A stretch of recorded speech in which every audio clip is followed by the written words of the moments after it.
de trata de personas para esclavitud de todo tipo, desde mendigar en las calles, trabajar, explotar, ser explotados en los hogares o en negocios o en cualquier lugar, hasta la explotación sexual también, que es la más frecuente. ¿Cómo se da la captación? ¿Cuáles son los factores de riesgo en una persona y cuáles son esas edades? Porque uno dice, ¿cómo va a ser que una persona de 20 y tantos, de 30, la engañen tan fácilmente y luego se mantenga tantos años esclavizada? No puede salir, no puede escaparse, no puede pedir ayuda. La sociedad, ¿cómo reacciona ante esas situaciones? Ustedes que han tenido tanta experiencia. Yo quisiera retomar el caso de la operación Catleya, porque creo que es un caso relevante para romper ese imaginario de que efectivamente la trata, primero es una trata que ocurre en el exterior. En nuestro país ocurre y está tan a la vista como ese hotel en mitad de Gazcue, donde todos hemos transitado de manera constante y nunca nos hubiéramos podido imaginar que eso está ocurriendo ahí, ¿no? Y como señalaba Tahira, hay zonas que efectivamente tienen una mayor incidencia o una mayor visibilidad de este tipo de problemáticas, como las zonas turísticas, pero lamentablemente estamos en un contexto en el que esto ocurre en cualquier lugar, en un batey, en una comunidad rural, en una comunidad cafetalera, en un barrio. Hay mujeres, niñas, adolescentes y niños en situación de trata en cualquier lugar. Los factores son siempre los mismos. Todos los casos que se han mencionado aquí están circundados de una situación de falta de oportunidades. Falta de oportunidades vinculadas a situaciones de pobreza y situaciones de vulnerabilidad. Porque también hay otro estereotipo que romper. La pobreza no es una cuestión monetaria. Es como ha privado esa situación toda tu vida de todas las libertades y todos los derechos a los que tú tienes o tú deberías de haber tenido acceso. Es fácil captar una persona en una condición de pobreza y de vulnerabilidad porque también hay una falta de herramientas y de competencias para identificar muchas situaciones de riesgo. Tampoco hemos hecho esfuerzos como país para prevenir y educar a la población en identificar esas señales. Los datos del informe de trata de Estados Unidos del 2022 señalan que en el 2021, de las 65 víctimas identificadas, 29 fueron de explotación sexual y de ellas 21 eran niñas. Dios mío. De esas 21 niñas, 18 eran dominicanas y 3 haitianas. Esto para romper también con ese imaginario en el que esto no ocurre a la población dominicana. Le ocurre mayoritariamente a niñas, adolescentes y mujeres dominicanas, en contextos y en situaciones de altísimo riesgo, donde el Estado no ha sabido cubrir las necesidades, no ha sabido garantizar derechos y donde no hay herramientas para luchar contra esto, y en un contexto de altísima sexualización también, ¿no?, en el que vivimos. Sí, mira, continuando con lo que está diciendo Alba, la captación, como bien tú planteaba Alba, es las situaciones de riesgo, es la vulnerabilidad, pero también hay situaciones de riesgo que tienen que ver con el tema de las redes sociales y de las plataformas que existen en las páginas web.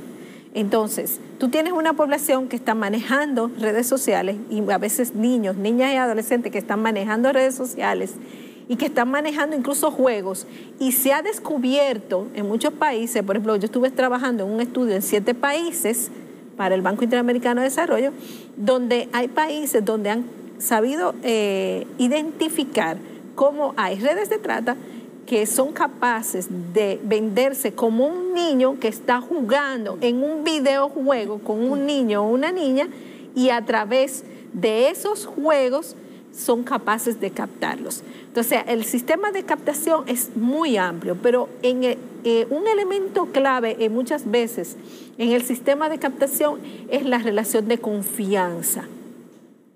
Esa relación de confianza la crea la persona que sabe captar y utiliza muchas estrategias para crear confianza. Exacto. Puede utilizar la estrategia de llegar a ti a través de un amigo, una amiga, una familia, una prima, una hermana, tu mamá, tu tía, una pareja. Una víctima se puede convertir en victimaria, que lo hemos visto muchas veces, o sea, captar ella misma. Ella a otras. Ella que ha sido víctima. Exactamente, porque le ofrecen que le van a pagar por conseguir a varias. Incluso pasa con niñas.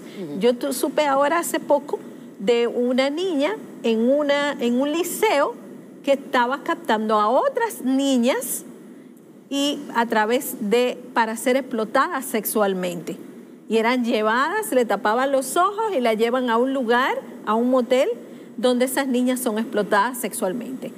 Entonces, ese sistema de captación es eso, es utilizar a alguien cercano, porque un error que muchas veces cometemos es que le tenemos miedo, enseñamos a nuestros niños y niñas y adolescentes a tenerle miedo a la persona que no conoce.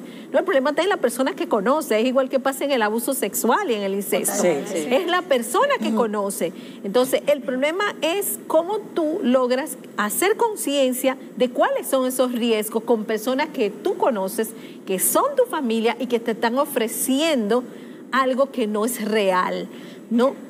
Y que es parte de ese problema de la captación. Además, y en ese mismo marco, quería resaltar, señores, que la condición de vulnerabilidad es de todos los niños, niñas y adolescentes, independientemente del extracto socioeconómico. Exactamente. Yo viví personalmente un caso, como abogada, que me tocó en un colegio, donde era una madre de las compañeritas de 15 años que captaba a las demás niñas. ¿Y cómo se dejaban deslumbrar? Bueno, porque querían cosas que veían en las redes sociales. Esta madre le ofrecía ese dinero y ella las comercializaba, porque la trata es comercializar con el ser humano. Entonces, tenemos que entender que la vulnerabilidad no solamente se desprende del estrato social, se desprende por ser niño, niña y adolescente. Definitivamente, una persona menor de edad no tiene capacidad para discernir lo que está bien de lo que engaño. Exactamente. Y también hay que aclarar, por ejemplo, cuando hablamos de trata de personas estamos hablando de criminalidad organizada y por eso pueden haber varios miembros con diferentes roles. Uno capta, uno traslada, uno acoge, el otro explota y se beneficia económicamente. Y eso es muy importante porque muchas veces creemos, como tú decías, no, ya se puede convertir en victimaria. Generalmente una víctima puede pasar a ser parte de una red de trata, pero no es la persona que organiza la red. No. Exacto. Porque yo entrevisté a un tratante en Costa Rica y una de las cosas que él me explicaba es que yo le decía, pero que hay mujeres dominicanas que captan a otras. Dice, sí, pero ellas no son dueñas del negocio porque no tienen dinero para movilizar diariamente 20, 30, 40, 50 mujeres, pagarle hoteles, pagarles todo ese tipo, y además ellos tienen es una corporación, es todo una organización. Claro que sí. Es un negocio que mueve en el mundo 32 billones de dólares. 32 mil millones de dólares al año. 32 mil millones o 32 billones de dólares. Tú has hablado con sobrevivientes de trata. Muchas. La mujer que sale de una organización coercitiva de este tipo, ¿se puede recuperar? Sí, se puede recuperar.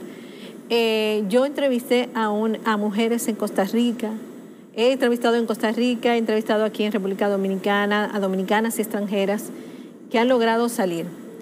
Pero para salir necesitan un proceso de acompañamiento, necesitan de un proceso terapéutico, de acompañamiento, de empoderamiento. Una de las cosas que yo noté en una sobreviviente en Costa Rica es que ella hoy es una líder comunitaria. Es una mujer que está movilizando recursos para favorecer a las mujeres que son víctimas de trata. Ella está acompañando procesos en ese sentido, incluso movilizando recursos para viviendas de personas en situaciones de calle, de personas en situación de vulnerabilidad. O sea, se ha empoderado luego de haber vivido todo lo que vivió para lograr cambios en las poblaciones vulnerables. Me gustaría... Eso es una limitación todavía del sistema aquí. Tenemos a Diana y a Camila que quieren ambas hacer una pregunta. Diana, adelante. ¿Qué pasa con el factor vergüenza? Ese factor de yo le dije a mi familia que me iba a otro país a trabajar y terminé prostituida. ¿Qué pasa con ese factor vergüenza entre esas mujeres que logran salir, las que logran salir? O que me iba a la capital, o que me iba al interior. Por eso la familia nunca sabe qué pasó con ellas. Nosotros en el estudio que hicimos con dominicanas en Suiza, Costa Rica y España, entrevistamos a ellas y a sus familias. Y vinimos a las comunidades a hacer entrevistas en las familias. Las familias, habían familias que me decían, pero ¿qué pasó con ella? ¿Ella te contó qué pasó con ella? Porque ella duró no sé cuántos meses que no sabíamos de ella, que no sabíamos dónde estaba, ni qué era lo que pasaba, ni que no recibíamos dinero de ella. Y habrá Y entonces yo le decía, no, yo no sé, ella le dijo algo a ustedes, o no, yo no sé, ¿tú entiendes? O sea, las familias no saben, y a veces uno de los problemas de la trata es que a veces la gente emigra, manda remesas, pero nadie sabe qué pasa con esas remesas, de dónde vienen esas remesas. Así es. ¿no? Haciendo que porque está nunca ella. van a decir exactamente de dónde vienen. Y tal vez hay mujeres de esas que logran salir que no se atreven a denunciar tampoco, o mujeres que se quedan porque se normaliza eso, creen que eso es normal, como dije anteriormente, pero también hay algo... situación, y es también, y que no se nos olvide, muchas de esas mujeres o las adolescentes también que han estado en redes de trata, cuando ya no son útiles, por ejemplo, para la explotación sexual comercial, realizan otro tipo de funciones, como por ejemplo el tráfico o el microtráfico de drogas, y en muchas ocasiones son detenidas por ese delito y no se les reconoce como víctimas de trata. Como mulas también, sí, porque son y déjame decirle, por ejemplo, hubo una víctima que nosotros tuvimos la oportunidad de entrevistar. Ella misma decía, mira, el hecho de yo haber sido removida del lugar de explotación y que vean que yo era una mujer explotada sexualmente me despoja de derechos, porque muchas veces, lamentablemente, las autoridades en los centros de salud ni siquiera le creen. Otra cosa que dice el informe de la embajada estadounidense, y es que cuando se recibe la denuncia hay diferencia en el trato entre nacionalidades. Por ejemplo, una venezolana no es tratada al igual que una haitiana, que no se le pone la misma atención a la haitiana que a la dominicana o a la venezolana o a la colombiana. Y aquí hay personas haitianas que son captadas para la explotación laboral en la caña de azúcar. Yo entrevisté a una persona que vino de Haití con su familia, y cuando llega a la frontera, el guardia fronterizo le dice, no, tú vas para allá, y la montan en un camión y lo llevaron obligado a cortar caña. O sea, hay muchas situaciones que se están dando con la población haitiana que no son denunciadas y no son visibilizadas. Hay un control sobre estas personas que están esclavizadas. La gente cree que están libres, que pueden salir. No, hay un control constante, 24/7, sobre lo que hacen, con quién hablan, dónde van. Incluso Taira nos contaba en la pausa cómo entraba en un lugar de estos, de burdeles o trabajadoras sexuales, y cuando quería hablar con algunas salía un hombre y las acompañaba y escuchaba. Cuando ella se dio cuenta que era una persona que estaba siendo víctima de trata. Hacemos una pausa para concluir. La población dominicana, cómo debemos reconocer esto y actuar y denunciar, y por supuesto la ley, cuando por fin la modificación a la ley de trata se va a presentar en el Congreso para que terminemos de actuar. Y si es verdad que tenemos el personal capacitado para todo este engranaje de trata en República Dominicana. Cuando regresemos de la pausa. Problema la trata en República Dominicana, que también padece subregistro. Lo que se sabe, como decía Taira también hace un momento en la pausa, nos decía que la mayor parte de las mujeres sobrevivientes nunca han estado en las estadísticas de haber sido víctimas de trata, porque aquí desde el 2020 en República Dominicana se registraron 383 casos sobre tráfico ilícito de migrantes y trata de personas, delitos transnacionales que han ido en aumento. Según las estadísticas, dicen que con la pandemia se puso todo peor en República Dominicana y en el mundo también. Pero vamos a resumir, que nos quedan 4 minutos, un minuto para cada una, esos temas importantes, lo que tiene que ver con la población, lo que tiene que ver con los padres que entregan a sus hijos y a sus hijas, porque también ahí hay un delito. ¿Y qué pasa si estamos suficientemente artillados para echar la guerra contra la trata de personas en este país? Las estadísticas que señala el informe de la Embajada de Estados Unidos hacen referencia a los casos que han sido judicializados, son los casos que se ha llegado realmente a poder demostrar esa situación. Se estima que por cada caso reconocido de una víctima de trata, hay 20 casos o 20 víctimas, las cifras negras, ¿no? O sea que hay que multiplicar esto por 20. Exacto. En el caso de la pandemia se dieron dos circunstancias: la pérdida de ingresos familiares y por tanto el aumento de necesidades, y el uso masivo de medios digitales. Claro, y muchos niños, niñas y adolescentes expuestos a esa realidad virtual sin tener tampoco competencias para identificar elementos de riesgo. En el caso específico de lo que hablaba de los padres, claro que tienen una responsabilidad penal en el momento en que entregan, comercializan a sus hijos para una explotación de cualquier índole, sea sexual, trabajo, tienen una responsabilidad. Y en el aspecto social, nosotros como sociedad también somos responsables de denunciar este abuso, porque en materia de niñez, la omisión o la negligencia también se castiga. Señores, la trata no se ve, pero se siente. Entonces, vamos a abrir los ojos y rompamos. No se ve, María Cela, porque es silente. Tú me decías que en Jaina había un lugar, ¿cómo era que se llamaba? El Paraíso del Sexo. Bueno, Alba y yo estuvimos en Igua el pasado viernes y tú ves, tú lo sientes, tienes que sentirlo, porque es que... Bueno, los niños y las niñas te lo cuentan, situaciones de sus propios amiguitos, amiguitas, que ellos no pueden identificar de qué están hablando, pero sí de que hay una transacción sexual. Pero todo eso se ve y la comunidad lo sabe y puede denunciar a quién, cómo, cuáles se escuchan esas denuncias. Sí, no, eso se ve. Lo que pasa es que lo hemos normalizado y somos altamente tolerables a esas conductas, y eso es lo que tenemos que reprochar, por Dios. Por eso es que estamos promoviendo la nueva reforma de la ley 137-103, porque hay que endurecer las penas, hay que endurecer cómo se castiga al tratante y sobre todo la protección a las víctimas, porque son las víctimas. ¿Cuánto es la pena?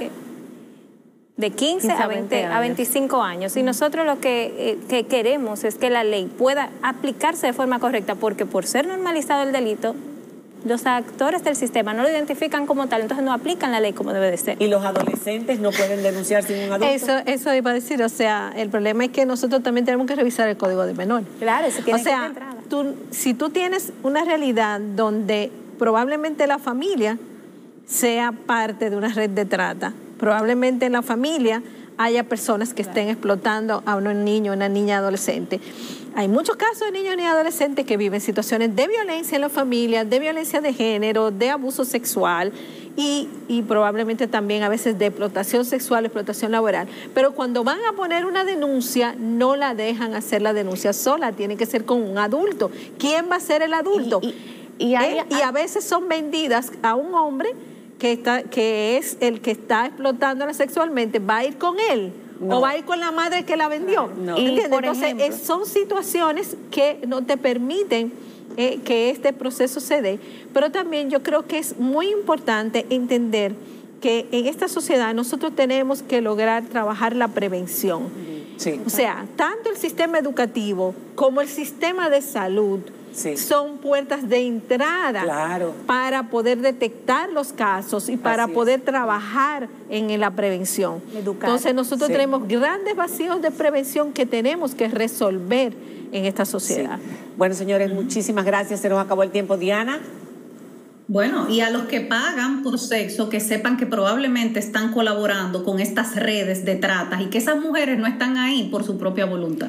Y tal vez facilitar la manera en que se denuncia. Por ejemplo, en un aeropuerto el otro día yo veía que decía, si usted está siendo víctima de trata, llame este número. No tenía que dar ni nombre ni nada. Y ellos traqueaban el localizador del celular o de cualquier teléfono. Y ya. Aquí es muy difícil, no hay la tecnología suficiente y es lo que dice Tenemos que ponernos al día con estos temas que están en otros países muy avanzados, porque como ustedes vieron es un problema realmente grave en el mundo entero y en nuestro país no es una excepción.